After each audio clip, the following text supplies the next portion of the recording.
You don't have to look far to find devastation in Haiti. It finds you. In the middle of the guns and grittiness, many, many children. Really hard because we lost everything. We lost our building, and then we lost, I can say everything. After the earthquake, this orphanage became home to more children. Since then, little else has changed. We have a lot of things to do, and then we have to rebuild the house for them. We have to rebuild the wall for the security, and then we have to do everything step by step. The orphans share smiles freely and they sing of manners.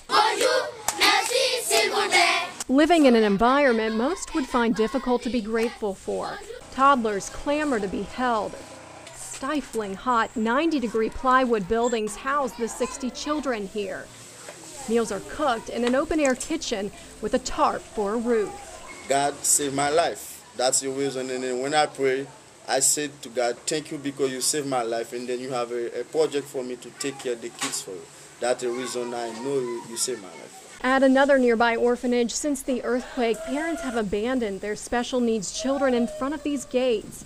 The memory of a young special needs boy thrown over the 20-foot wall surrounding the home haunts the staff. Other children still with their parents live in tent cities, which have grown in number, luring in more people with the luxury of food and sometimes clean drinking water. Night after night, a mother and daughter share this small tent. As we talk, she lets me hold her little girl.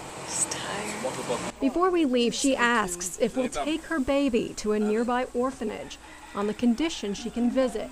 Mary Judy, a Haitian nurse who trains others in basic nursing, administers medical care for people in the tent cities. With unemployment hovering at 40%, she says parents struggle to take care of themselves, much less their children.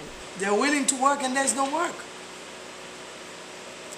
Sometimes we have to share what we have to eat with them until they find a little something.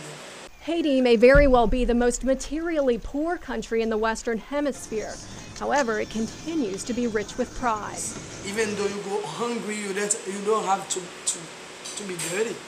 Evidence of this at churches and schools, where neatly dressed children carry on after having lost so much to the earthquake. You miss your sister.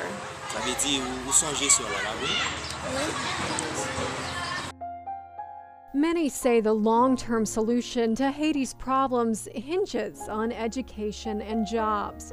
For now, children cling to short-term solutions and to each other, living one day and $1 at a time.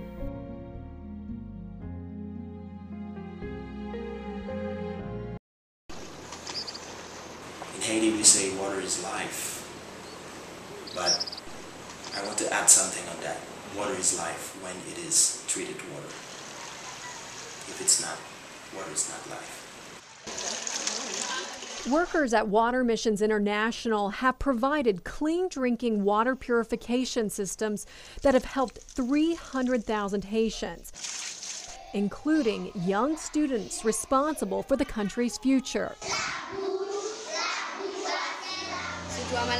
I think it was good to have this water purification system inside the school, because before we used to drink water that was not clean, but now the kids, all my friends, are happy to drink this water.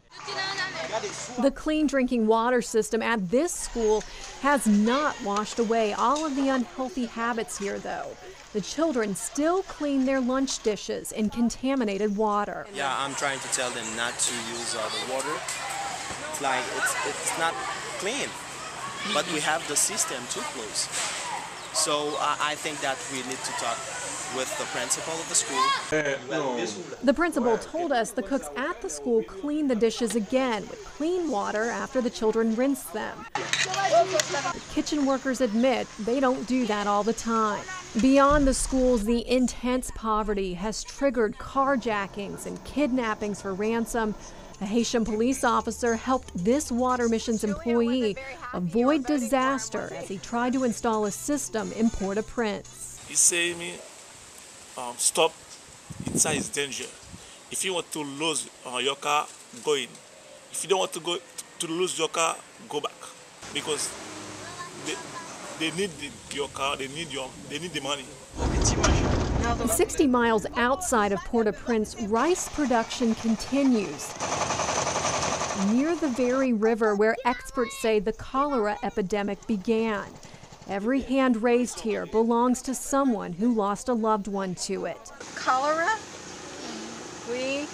Makes you sick? Since last October, the waterborne illness has already claimed nearly 5,000 lives, and health officials expect another outbreak within the year. Still, villagers bathe and swim in this diseased water to escape Haiti's harsh sun. The spread of cholera has slowed, though, thanks in part to these water mission systems. Before, villagers relied on Clorox to clean their drinking water. Following the installation, Water Missions checks in, teaching the people about hygiene. Handing out a commodity these villagers will push and shove to get their hands on, a free bar of soap. Although Water Missions is a charitable organization, the service is not free. For every 5 gallons from this system, a small fee is charged, much less than Haitians would pay at the store or from a water truck.